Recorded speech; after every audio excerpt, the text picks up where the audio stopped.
Chapter 1. Introduction. Setting up the belief bubble. I've always held onto a few simple beliefs. Beliefs that have guided me through life, shaped who I am. For as long as I can remember, I've believed that there are good women out there. Loyal, loving women who stand by their man, no matter what. I also believed deep down that if a woman betrayed her partner, there should be consequences. You know karma, it catches up with you. For the longest time, I thought I was living the dream. My name's Carl, and basketball has been my life. I was lucky enough to make a career out of it, and with that success came a lot of great things. But the best of them all? Meeting Amber. I met Amber at a charity event. I'll never forget that night. She was everything I'd ever wanted. Beautiful, smart, kind-hearted. We hit it off right away, and before I knew it, we were building a life together. From the outside, it probably looked perfect. I had a successful career, a loving wife, and a future that seemed bright. What more could a guy ask for, right? But like anyone, I had my fears. I guess in some ways, I was always a bit of a worrier. Not about my career. I was confident there. But when it came to love, well, that was different. I had this dream of a happy, lifelong marriage with Amber. But I knew how fragile trust could be. I couldn't help but wonder sometimes, what if something happened? What if Amber wasn't as loyal as I believed? What if the woman I loved more than anything turned out to be someone I couldn't trust at all? But I didn't let those fears control me. I pushed them aside, buried them deep. Amber was my rock, the one person I knew I could always count on. I loved her, and I believed in her. I had to. Looking back now, I can see how naive I was. It's easy to believe in something when you don't have any reason not to, right? But at the time, I was sure of one thing. My life with Amber was solid, unshakable. We were in this together, for better or worse. It's funny how life has a way of challenging everything you think you know. One day, you can be so certain of something, and the next, it all comes crashing down. But that's life, isn't it? It tests you in ways you never imagined. This is my story, a story of love, betrayal, and the painful journey that followed. It's not just my story, though. It's a story that could happen to anyone, even you. Chapter 2. The Comfort Zone. Life before the storm. You know, looking back, it's almost painful to think about how perfect everything seemed. I was on top of the world. My career was thriving, and I had Amber by my side. We were the kind of couple people looked at and thought, they've got it all. But sometimes, perfection is just an illusion, a thin veneer hiding cracks you don't want to see. Amber and I, we had this rhythm, this unspoken connection that made everything feel so right.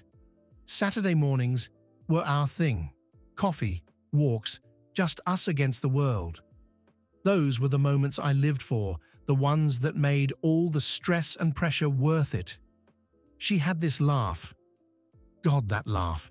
It could light up a room, make me forget about everything else.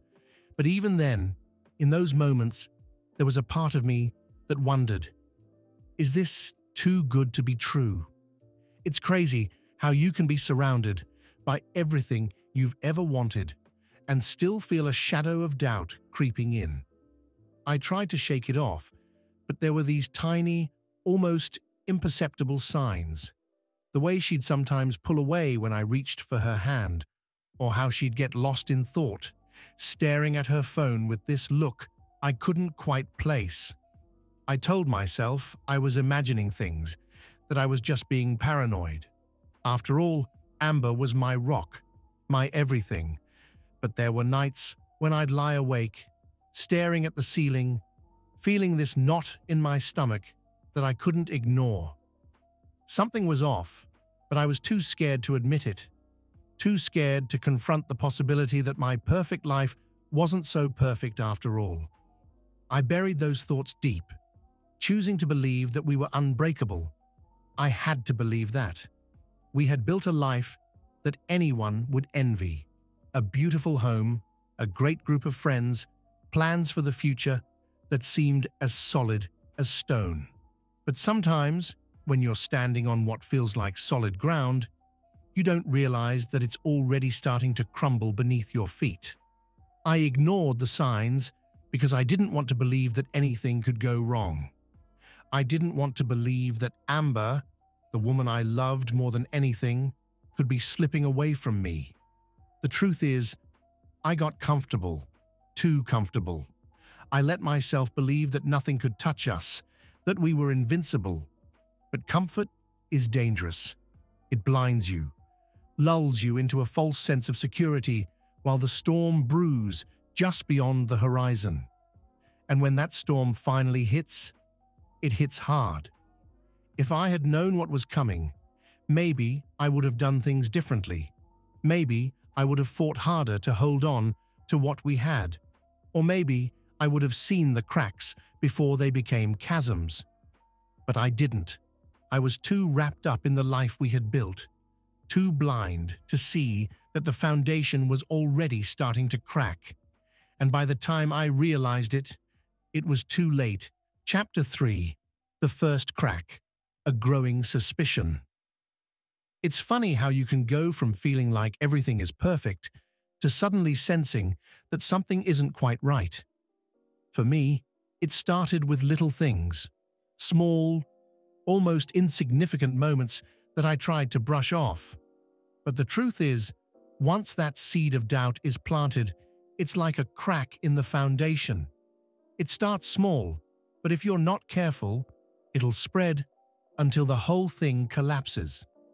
I remember the first time I really noticed it. Amber was more distant. It wasn't anything obvious at first. She'd still smile at me, still laugh at my jokes, but there was this disconnect, like she was there, but not really there. I tried to ignore it, told myself I was being paranoid, that it was just stress from work. Or maybe I was overthinking things. But once you start seeing the cracks, it's hard to unsee them. She started spending more time on her phone, always texting, but never really saying who she was talking to. I'd ask, casually, "Who's that?" And she'd just shrug it off, say it was a friend from work or something. But there was something in her voice, something that didn't sit right with me. I could feel the distance growing, and it scared the hell out of me. One night, I remember lying in bed next to her, the room dark and silent. I could hear her breathing, feel the warmth of her body beside me, but I felt so alone. It was like there was this invisible wall between us, and no matter how hard I tried, I couldn't break through. I wanted to reach out, to ask her what was wrong, but I was terrified of what she might say, terrified that she might confirm my worst fears. There were times when I'd catch her looking at me, and in her eyes, I saw something I couldn't quite place. Guilt, maybe? Or was it just me projecting my own insecurities? I didn't know, and that not knowing was killing me. I'd find myself watching her, analyzing every word, every gesture, trying to find some clue, some answer to the question I was too afraid to ask. Is she hiding something from me? The worst part was the paranoia. It crept in slowly at first, like a whisper in the back of my mind. But soon, it was all I could think about. I'd catch myself checking her phone when she wasn't looking, scanning through her messages, her call logs, looking for something, anything, that would prove my suspicions right, or better yet, wrong. But I never found anything concrete, just more doubt, more questions. I knew I was spiraling, knew that my growing suspicion was starting to eat away at me, but I couldn't stop. It was like a bad dream, one that I couldn't wake up from. And all the while, Amber seemed more and more distant, like she was slipping through my fingers, and I was powerless to stop it. I didn't want to believe that Amber could betray me. I loved her. I trusted her. But the cracks were there, and no matter how hard I tried to ignore them, they were growing, spreading, threatening to tear everything apart. And deep down, I knew that if I didn't do something soon, those cracks would become a chasm, one that we might never be able to bridge. But what could I do? Confront her? Accuse her of something I wasn't even sure was real? I was stuck, trapped between my fear of losing her and my fear of facing the truth. And so, I did nothing. I watched and I waited as the first cracks began to spread, knowing that sooner or later, everything I'd built, everything I believed in, would come crashing down around me. Chapter 4. The Revelation, a Shocking Discovery. You know, no matter how much you try to prepare yourself, nothing can truly brace you for the moment when your worst fears come to life. I'd been living with this gnawing suspicion, this constant doubt, but I never really thought I'd find anything. Part of me didn't want to. But when the truth finally came out, it was like the ground opened up beneath me, and I was falling, with nothing to hold on to. It happened on a day that started like any other. I was at practice, going through the motions, but my mind was somewhere else. On Amber, on those late-night texts, on the distance that kept growing between us. My brother Mark came by afterward, which wasn't unusual. We'd grab a drink, talk about the game, life, whatever. But that day, he wasn't himself. He was quiet, almost too quiet, and I could tell something was off. We were sitting there, and Mark kept fidgeting, not really saying much. I remember thinking, what the hell is going on with him? And then, out of nowhere, he just looked at me, dead serious, and said, "Carl, there's something I need to tell you." My heart just stopped. I could feel the blood draining from my face. I knew, right then, that whatever he was about to say was going to change everything. He hesitated, like he didn't want to be the one to break it to me, but eventually, he just came out with it. "I saw Amber," he said, "with another guy." And just like that, my world shattered. I felt like I'd been punched in the gut, like the air had been sucked out of the room. I couldn't breathe. I couldn't think. All I could do was sit there, numb, as the words sank in. I wanted to scream, to hit something, anything, but I couldn't move. My mind was racing, trying to make sense of what he'd just told me. Amber, my Amber, the woman I'd loved and trusted more than anything. It didn't seem real. It couldn't be real. But the look on Mark's face told me everything I needed to know. He wasn't lying. He wasn't mistaken.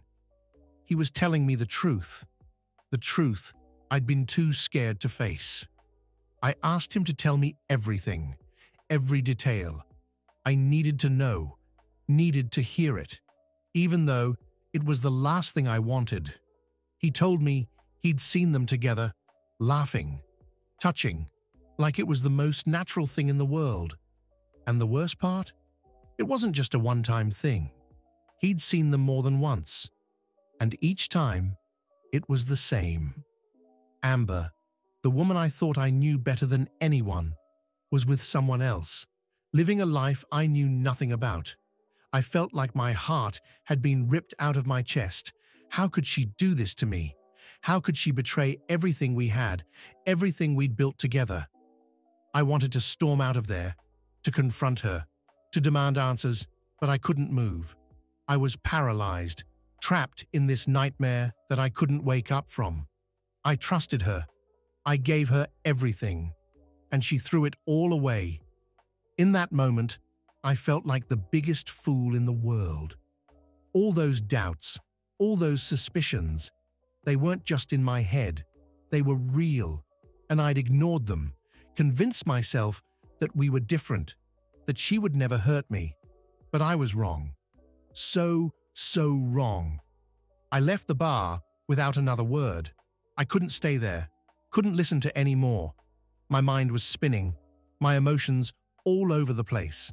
Anger, sadness, disbelief. They all hit me at once, like a wave crashing over me, dragging me under. I felt like I was drowning, like I'd never be able to come up for air again. In that moment, everything I thought I knew was gone. The life I'd built, the future I'd imagined, it all crumbled in an instant, and I was left standing in the ruins, trying to figure out what the hell I was supposed to do next. Chapter 5. The Conflict, Struggling with Reality. After Mark told me, everything felt like a blur. It was as if the world I knew had been torn apart, leaving me lost in the wreckage. I remember driving home that night, my hands gripping the steering wheel so tight my knuckles turned white. I didn't even know where I was going, just driving, trying to outrun the truth that had been dumped on me. But no matter how fast I drove, I couldn't escape it. The reality of what Mark had said kept playing over and over in my mind. Amber, my Amber, with someone else. I tried to convince myself that it was a mistake, that there had to be some other explanation. But deep down, I knew. I knew that my life had changed forever in that one moment. When I finally got home, I just sat in the car for what felt like hours. I couldn't bring myself to go inside, to face the house that was no longer the safe haven it had once been. That house was filled with memories, our memories, and now every single one of them felt tainted. I couldn't bear to go in, to see Amber and pretend like everything was okay when I knew it wasn't. Eventually, I went inside. She was there, of course, acting like nothing had happened. I looked at her, and for the first time, I felt like I was staring at a stranger. How could she stand there, smiling, talking about her day when I knew what she'd been doing behind my back? The anger was there, burning in my chest, but I couldn't bring myself to confront her. Not yet. I needed to process it, to figure out what the hell I was supposed to do. The next few days were a nightmare. I was trapped in this hellish limbo, pretending that everything was fine, while my mind was consumed by what I knew. I watched her closely, every word, every gesture, trying to see if there was any sign of guilt, any hint that she was hiding something. But she was good, too good. She played her part perfectly, and it made me question everything. Was I overreacting? Had Mark been wrong? I felt like I was losing my mind. Every little thing she did seemed suspicious, taking longer to answer her phone, going out more often, coming home late. I started to wonder if everything she said was a lie, if our whole life together had been a facade. But then there were moments when she'd look at me and I'd see the woman I fell in love with, and I'd doubt myself all over again. I was torn. Part of me wanted to confront her, to demand the truth, to make her admit what she'd done. But another part was terrified of what she might say. What if she confirmed my worst fears? What if she told me it was all true? I didn't know if I could handle that. I didn't know if I was strong enough to face the truth. So I did nothing. I kept pretending, kept playing the role of the loving husband, even as the doubt and anger gnawed away at me. It was eating me alive, but I couldn't bring myself to confront it. I wasn't ready, not yet. I needed time to think, to figure out what my next move was going to be. But with every passing day, the tension between us grew, even if she couldn't see it. I knew I couldn't live like that forever. Something had to give. But I was stuck, trapped between the man I wanted to be, the man who could forgive and move on, and the man I was becoming, filled with anger and suspicion. The conflict was tearing me apart. And I knew that sooner or later, something was going to break. I just didn't know if it was going to be me or us. Chapter 6. The confrontation, the emotional fallout. It was inevitable. You can only hold in so much before you finally explode, and that's exactly what happened. I couldn't keep pretending, couldn't keep living this lie. I had to know the truth, no matter how much it hurt. I had to confront her.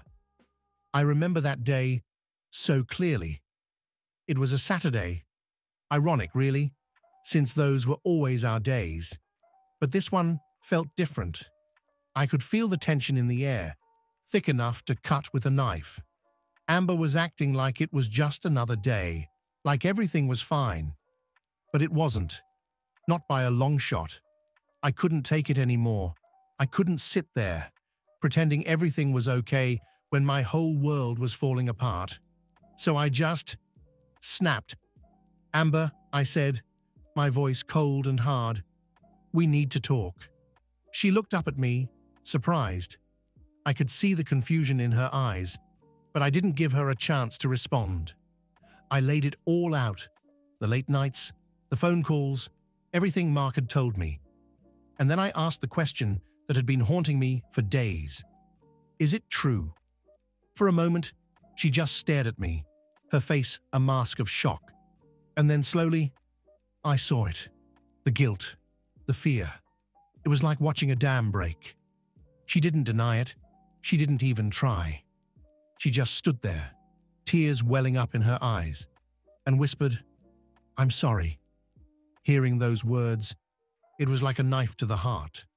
I had been holding on to this tiny sliver of hope that maybe, just maybe, it was all a misunderstanding.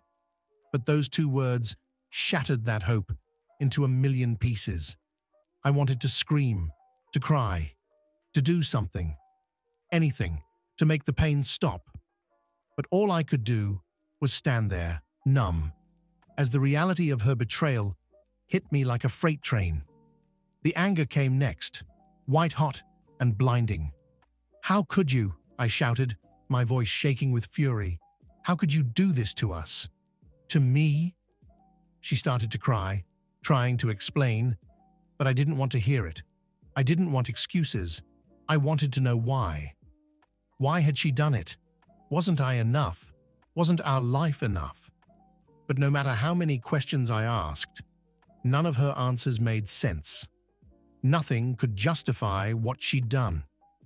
She said it wasn't planned, that it just happened, that she never meant to hurt me. But those words felt hollow, empty. How could she say that?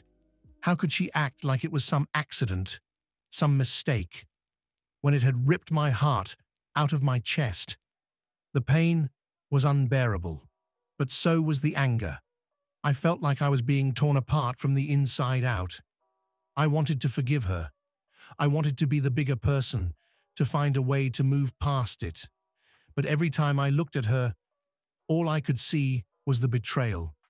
Every word she spoke felt like a lie, every tear like a manipulation. I didn't know who she was anymore. The woman I loved, the woman I had trusted with everything, was gone. And in her place was a stranger, someone I didn't recognize, someone who had destroyed everything we had. We argued for hours, going in circles, rehashing the same painful truths over and over. She begged me to understand, to forgive her, but I couldn't. I couldn't get past the image of her with someone else, couldn't erase the betrayal that had burned itself into my mind. I felt like I was drowning, like I couldn't breathe. I needed to get out, to escape, to put some distance between us before I completely lost it. So I left.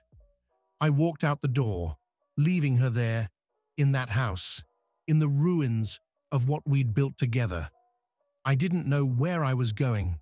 I just needed to get away, to clear my head, to figure out what the hell I was supposed to do next. But as I walked away, I couldn't shake the feeling that nothing would ever be the same again. The life I'd known, the future I'd dreamed of, It was all gone, and I was left with nothing but the wreckage. That confrontation, it broke me. It shattered everything I thought I knew about love, about trust, about Amber. And the worst part was, I didn't know if I'd ever be able to pick up the pieces. I didn't know if I wanted to. Chapter 7. The Downward Spiral, Seeking Solace in Basketball. After I walked out that day, I felt like I was free falling, like I'd been pushed off a cliff, and there was nothing to grab onto, nothing to stop the endless descent. The anger, the hurt, the betrayal, it all mixed together, turning into this black hole that sucked everything good out of my life. I couldn't eat, couldn't sleep, couldn't think. The only thing that kept me from completely losing it was basketball. Basketball had always been my escape, my refuge. It was the one place where I felt in control, where I could focus on something other than the chaos around me. And now, more than ever, I needed that. I needed something to hold on to, something to keep me grounded when everything else was spinning out of control. So I threw myself into the game. I practiced harder than I ever had before, pushing myself to the limit and then beyond. I'd spend hours on the court, running drills, shooting hoops, anything to keep my mind off Amber, off the mess my life had become. The physical pain, the exhaustion, it was a welcome distraction from the emotional hell I was going through. But no matter how hard I pushed, no matter how many shots I took, it was never enough. The moment I stepped off that court, it all came rushing back. The anger, the sadness, the overwhelming sense of loss. I'd go home, to that empty house, and the silence would swallow me whole. I couldn't escape it. I couldn't escape her. The guys on the team, they could see something was wrong. They'd ask if I was okay, if there was anything they could do, but what was I supposed to say? That my whole life was falling apart?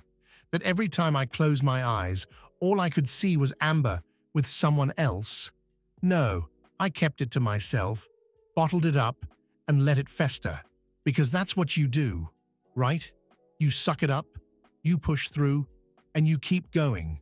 But inside, I was crumbling. Every day felt like a battle, just to get out of bed, to face the world, to pretend like everything was okay when it was anything but. I'd wake up in the middle of the night, drenched in sweat, my heart racing. The memories of that confrontation replaying over and over in my head. I was trapped in this endless loop of pain and anger, and no matter what I did, I couldn't break free. Basketball was supposed to be my sanctuary, my escape, but even that started to slip away from me. The more I tried to lose myself in the game, the more I realized that I couldn't outrun the truth. I couldn't pretend that everything was okay when it wasn't. I couldn't ignore the fact that Amber's betrayal had left me shattered, broken in ways I didn't know how to fix. There were days when I'd leave the gym and just drive, nowhere in particular, just away.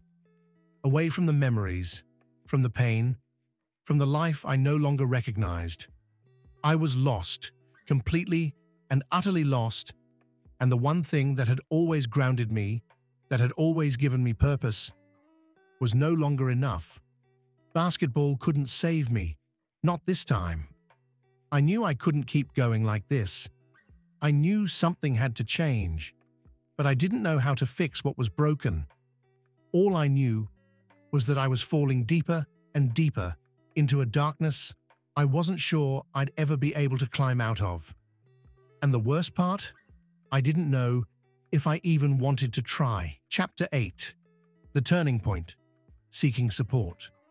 There's only so long you can keep falling before you hit rock bottom. And when I finally did, I realized that I couldn't do this alone.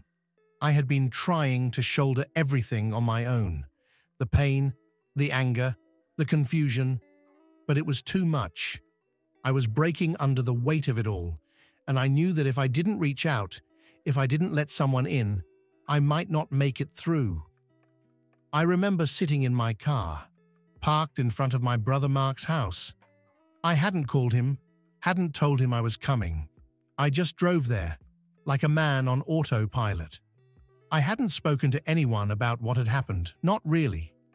I'd kept it all bottled up, trying to be strong, trying to figure it out on my own. But I couldn't anymore. I needed help. I needed someone to tell me I wasn't losing my mind, that I wasn't as alone as I felt. I sat there for what felt like hours, just staring at the door, trying to find the courage to go inside. My pride was screaming at me to turn around, to keep my problems to myself. But something deeper, something rawer, pushed me out of that car and up to his front door. When Mark opened the door and saw me standing there, I didn't have to say a word. He knew. He just knew. He pulled me inside, sat me down, and for the first time since all this had started, I let it out. Everything. The anger, the hurt, the fear that I was going to lose everything I had worked so hard to build.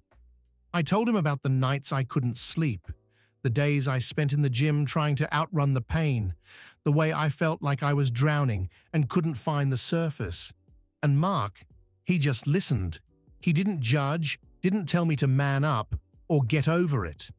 He just listened, and that was exactly what I needed. We talked for hours, and slowly I started to feel something I hadn't felt in a long time. Relief. It was like a weight had been lifted off my shoulders, just knowing that I wasn't carrying it all by myself anymore. Mark reminded me that I wasn't alone, that I had people who cared about me, who wanted to help me get through this. And for the first time, in what felt like forever, I started to believe that maybe, just maybe, I could. Mark wasn't the only one. Over the next few days, I reached out to a few close friends, people I knew I could trust. I told them what had happened, about Amber, about how lost I felt. And just like Mark, they didn't judge me. They supported me. They reminded me that I was more than this pain, more than this betrayal. They reminded me that I still had a life to live, a future to fight for. It wasn't easy letting people in. I had spent so long trying to be strong, trying to handle it all on my own, that asking for help felt like admitting defeat. But I wasn't defeated. I was wounded, yes, but not defeated. And as I let my friends and family help me pick up the pieces, I realized something important. Sometimes strength isn't about standing alone. Sometimes strength is about knowing when to reach out, when to let others help you carry the burden. That was my turning point. The moment I stopped trying to outrun the pain and started facing it head-on. The moment I realized that I didn't have to do this alone, that I had people in my corner who would help me get through it. And as I started to lean on them, to let them in, I found something I thought I had lost. Hope. Hope that I could heal. Hope that I could rebuild. Hope that I could find a way forward, even after everything that had happened. Chapter 9. The decision. Stay or go. Once I started letting people in, once I started talking about what had happened, I knew there was one question I couldn't avoid any longer. Do I stay or do I go? It was a question that haunted me day and night. I had to make a decision, but no matter how many times I turned it over in my mind, I couldn't find an answer that felt right. There was a time when the idea of leaving Amber would have been unthinkable. We had built a life together, a life that despite everything, I still loved. I didn't want to throw that away. But every time I thought about staying, about trying to make it work, I was reminded of what she had done, and the anger, the hurt. It would all come rushing back. How could I stay with someone who had broken my trust so completely? I went back and forth, weighing the pros and cons, trying to make sense of it all. On the one hand, I loved her. Despite everything, that love was still there, buried under the pain. And I knew that if I left, if I walked away, I might never find that kind of love again. But on the other hand, the trust was gone. And without trust, what kind of future could we possibly have? I was stuck, paralyzed by the fear of making the wrong choice. I tried to imagine what it would be like if I stayed. Could I forgive her? Could I really move past this and rebuild what we had? Every time I pictured it, all I could see was the betrayal, the lies, the image of her with someone else. I wanted to believe that we could fix it, that we could find a way back to each other, but deep down, I knew that something fundamental had been broken, something that might never be whole again. But leaving felt like giving up, like admitting defeat. It felt like I was letting go of everything we had built, everything we had dreamed of, and that terrified me. The thought of starting over, of walking away from the woman I had loved for so long, it was almost too much to bear. I didn't know if I was strong enough to do it. I didn't know if I could. I knew I couldn't make this decision on my own. So, I turned to the people who had been there for me, who had supported me through all of this. I talked to Mark, to my friends, even to a therapist. I laid it all out, my fears, my doubts, my hopes, and they listened. They didn't tell me what to do, didn't try to sway me one way or the other. They just helped me see things more clearly, helped me understand that this decision wasn't just about Amber. It was about me, about what I needed to heal, to move forward. The more I talked, the more I realized that I had to think about my own future, my own happiness. Yes, I loved Amber. Yes, we had a history together, but I couldn't ignore the fact that staying meant living with the pain, with the constant reminder of what she had done. And I wasn't sure if I could do that. I wasn't sure if I wanted to. It wasn't an easy decision. In fact, it was the hardest one I've ever had to make. But in the end, I knew what I had to do. I had to choose myself. I had to choose my own peace, my own chance at happiness. Staying might have been easier in some ways, but it wouldn't have been right. It wouldn't have been true to who I was, to what I needed. So, I made the choice to go, to walk away from the life we had built, to let go of the love that had once been everything to me. It wasn't a decision I made lightly, and it wasn't one I made without a lot of tears, a lot of sleepless nights. But it was the right decision for me. It was the only decision I could live with. Leaving didn't mean I stopped loving her. It didn't mean I forgot the good times we had or the dreams we once shared. But it did mean that I was choosing to move forward, to find a new path, one that wasn't defined by betrayal and pain. It was the hardest thing I've ever done, but it was also the first step toward healing, toward finding myself again. Chapter 10. The Rebuilding, Finding Strength and Moving Forward. Walking away from Amber felt like tearing out a piece of my own soul. It was the right decision, I knew that, but it didn't make it any easier. In the days that followed, I was a shell of the man I used to be. The silence in the house was deafening, every corner haunted by memories of us. I couldn't escape it, no matter how hard I tried. But I also knew I couldn't stay in that darkness forever. I had to rebuild, even if I had no idea where to start. At first, every day felt like a war just to get out of bed. I'd stare at the ceiling, wondering what the point was, why I should even bother trying to put the pieces back together. The life I had known was gone, shattered, and in its place was this gaping void, filled with nothing but pain and regret. I was drowning in it, struggling to find something, anything to hold on to. I tried to keep busy, throwing myself into the daily routines that had once grounded me. But everything felt hollow, meaningless.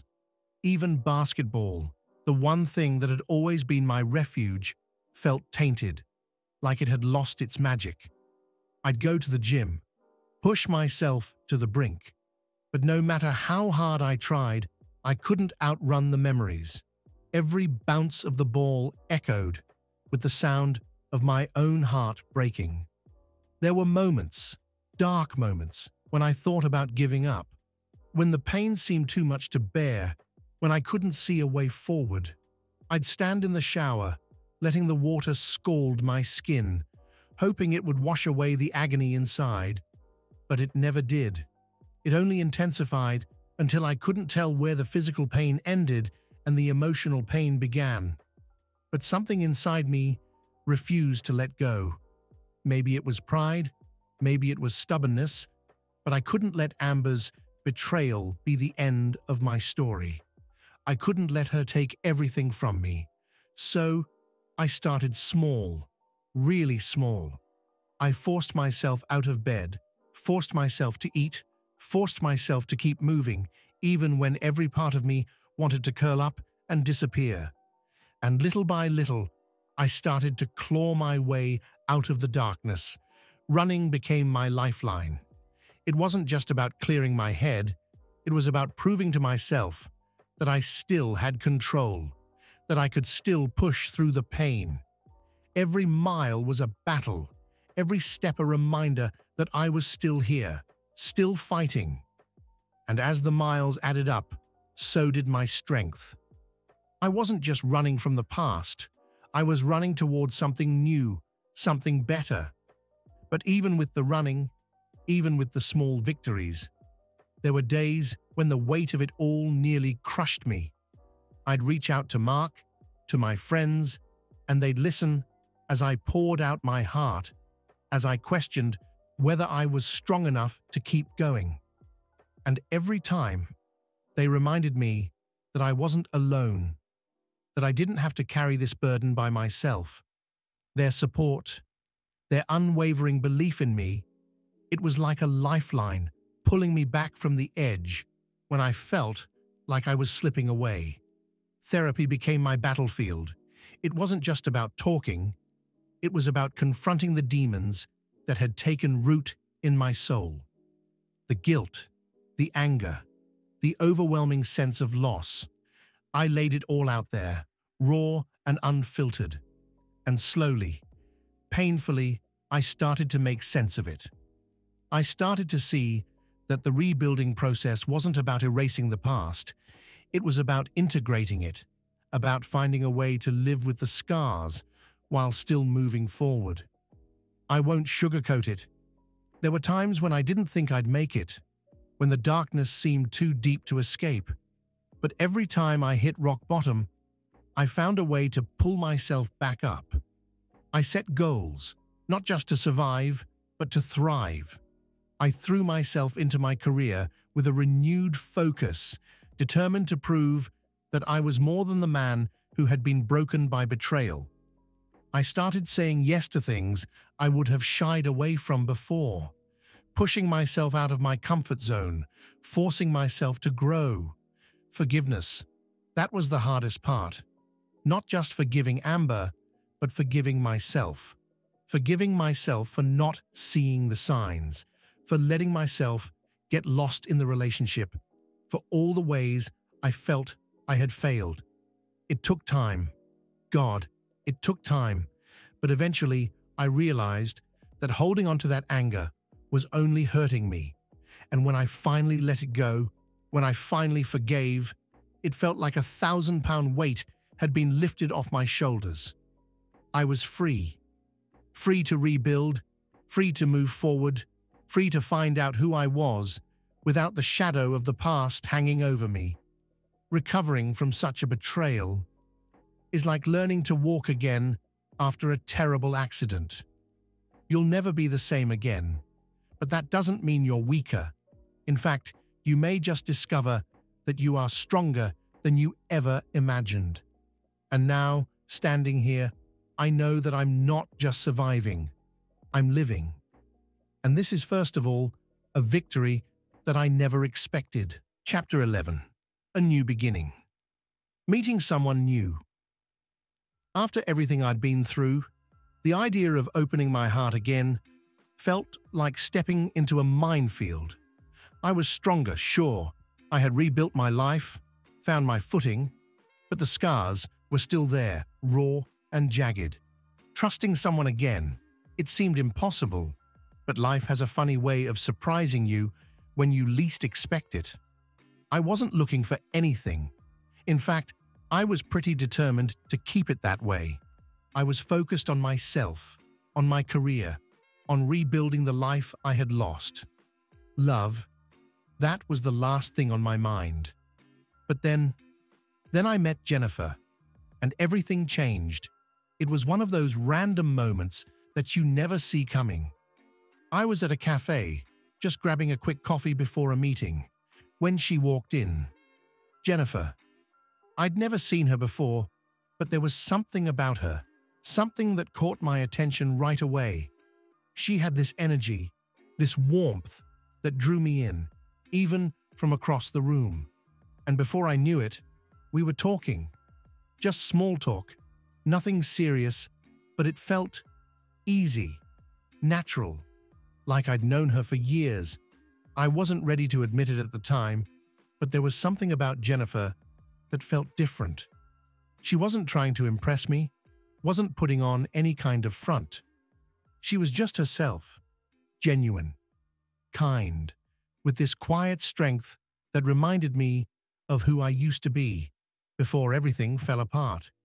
We exchanged numbers, and part of me thought I'd never call her, but I did, and that one call led to another and another, until it became something I couldn't ignore. Our first date was simple. Nothing fancy, just a walk in the park, but it was perfect. We talked for hours, about everything and nothing. I found myself opening up to her in ways I hadn't with anyone in a long time. She didn't push, didn't pry, she just listened. And somehow, that made all the difference. It wasn't about filling the void that Amber had left. It was about finding something new, something real, something that was just for me. As the weeks went by, I found myself looking forward to our time together more and more. It wasn't just about the conversations or the laughter. It was about the way she made me feel safe, understood. For the first time in what felt like forever, I wasn't defined by my past, by the hurt and the betrayal. With Jennifer, I felt like I could be myself, without the weight of everything I'd been through. And that was a gift I didn't know I needed. But it wasn't all smooth sailing. There were moments when the fear crept back in, when the memories of what I'd been through threatened to pull me under. Trusting again, it wasn't easy. There were times when I'd catch myself questioning her, doubting her, waiting for the other shoe to drop. But Jennifer, she was patient. She understood. She didn't push me to move faster than I was ready for, didn't try to fix what was broken. She just stood by me, steady and strong, letting me come to her in my own time. And little by little, I did. I started to let go of the fear, the doubt. I started to believe that maybe, just maybe, I could trust again. Jennifer helped me see that what happened with Amber didn't have to define the rest of my life, didn't have to keep me from finding happiness. She showed me that love could be gentle and kind and healing, that it didn't have to hurt to be real. Meeting Jennifer wasn't just a new beginning for my love life. It was a new beginning for me. It was proof that I could move forward, that I could find joy and peace after the storm. She didn't complete me, she complemented me. She was the person who walked beside me as I continued to rebuild, and in doing so, she became a part of the life I was creating, a life filled with hope, with possibility, with love that was free from the shadows of the past. If you'd told me a year ago that I'd be standing here talking about love again, I wouldn't have believed you. But life has a way of surprising us, of bringing people into our lives when we need them most. Jennifer was my surprise, my unexpected blessing. She reminded me that even after the darkest storms, the sun will rise again. And as we build this new life together, I know that the best is yet to come. Chapter 12. The Resolution. Finding Happiness and Making Amber Regret. Looking back now, it's incredible to see how far I've come. When I think about where I was, broken, betrayed, and lost, I never imagined I'd find the happiness I have today. It wasn't easy, and the journey was full of twists and turns, but here I am, standing on the other side, stronger and more fulfilled than I ever thought possible. But as I found my way to happiness, Amber was discovering just what she had lost. Jennifer and I continued to build something real, something solid. Every day with her felt like a gift, one that I didn't take for granted. We laughed together, shared dreams, and created memories that I knew would last a lifetime. With her, I felt a kind of happiness that wasn't just about the absence of pain. It was about the presence of joy, of love, of a future that I was excited to live. She became not just my partner, but my best friend, my confidant, my everything. I started to realize that the pain I had gone through, the heartbreak, it had all led me to this moment, to a life that was fuller, richer, more meaningful than anything I had known before. And while I was thriving, while I was finding new purpose and new joy, Amber was left to face the consequences of her choices. I didn't seek revenge. I didn't have to. Life has a way of delivering its own kind of justice. Amber reached out to me a few months after we parted ways. At first, I ignored the messages. What was there left to say? But curiosity got the better of me, and eventually, I agreed to meet her. When we sat down together, I barely recognized her. The confident, carefree woman I had once loved was gone. In her place was someone who looked haunted, weighed down by the realization of what she had lost. She tried to apologize, to explain, but it was clear that the words were too little, too late. She admitted that she had made a mistake, a huge one, and that she had been living with that regret every day since. She told me how she had thought the grass would be greener, how she had believed she was missing out on something better. But what she found was emptiness. She had traded our life, our love, for something that turned out to be nothing at all. Amber confessed that she had lost everything. Her new relationship had crumbled, her friends had distanced themselves, and she was left with nothing but the memories of what we had shared. She said she missed me, that she wished she could turn back time, that she would give anything to undo what she had done. But the truth was, I had already moved on. I had found something better, something real, and there was no going back. I listened to her, but I felt nothing. No anger, no desire for revenge, just a deep sense of closure. I realized that I had already forgiven her, not for her sake, but for mine. I had let go of the past, and in doing so, I had freed myself from the chains of bitterness and regret. Amber, on the other hand, was still trapped in the prison of her own making, haunted by the choices that had led her to this point.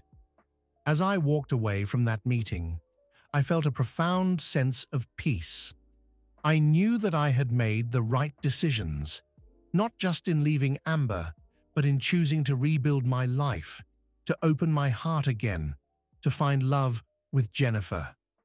The life I had now was one filled with laughter, with shared dreams, with a partnership built on trust and mutual respect. I was living the kind of happiness that comes from knowing you've been through the worst and come out stronger on the other side. Amber had her regrets, and I had my happiness. I never wished her ill, but I couldn't deny the satisfaction that came from knowing that I had chosen the right path, that I had found the life I deserved, while she was left to ponder the consequences of her actions. Life has a way of evening the score, and in the end, I knew that I had won. Not in the way I once thought I needed to, but in the way that truly mattered. Finding happiness after so much pain isn't just possible. It's inevitable if you're willing to do the work, to let go of the past, to open yourself up to new possibilities. I found that happiness with Jennifer, and in doing so, I found myself. And that, more than anything, is the greatest victory of all. Chapter 13. Final thoughts, reflection, and conclusion. As I sit here now, looking back on everything that's happened, it's hard to believe how much has changed. My life has taken twists and turns I never saw coming, some that nearly broke me, and others that lifted me higher than I ever thought possible.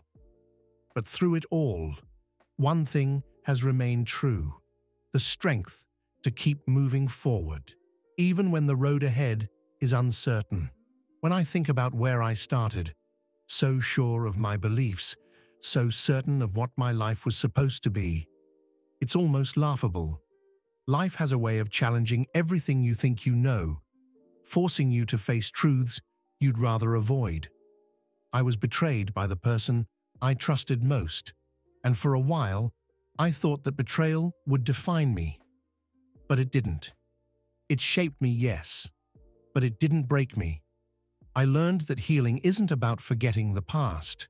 It's about embracing it, understanding that every scar tells a story of survival. The pain, the heartbreak, it all became part of who I am, but it didn't have to control me.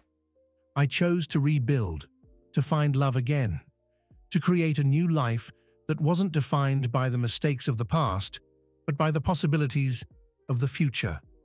And in that process, I found something incredible. I found myself. The man I am today is stronger, wiser, more compassionate, and more resilient than the man I was before. I've learned that true happiness comes not from avoiding pain, but from overcoming it. It comes from finding the courage to open your heart again, to trust again, even when you're afraid. Jennifer and I are building a life together, one filled with love, laughter, and endless possibilities. And while I know the road won't always be smooth, I also know that we'll face whatever comes our way together. Because in the end, that's what it's all about. Finding someone who walks beside you, who lifts you up when you fall, and who believes in you even when you struggle to believe in yourself. If there's one thing I've learned, it's that life will knock you down, sometimes harder than you ever imagined. But it's what you do after you've been knocked down that truly defines you. Do you stay down, or do you get back up? Do you let the pain consume you, or do you find the strength to rise above it? I chose to get back up, to rebuild, to love again, and that choice has made all the difference. So, if you're going through your own storm, if you're facing a betrayal, a loss, or a challenge that seems insurmountable, remember this: you're stronger than you think. And even when it feels like the darkness will never end, there is always light on the other side. Keep moving forward, keep believing in yourself, and know that happiness is not just possible, it's inevitable if you're willing to fight for it. Thank you for taking this journey with me. I hope my story has shown you that no matter how tough things get, there's always hope, there's always a way forward. And sometimes, the life you find on the other side of the storm is more beautiful than anything you could have imagined.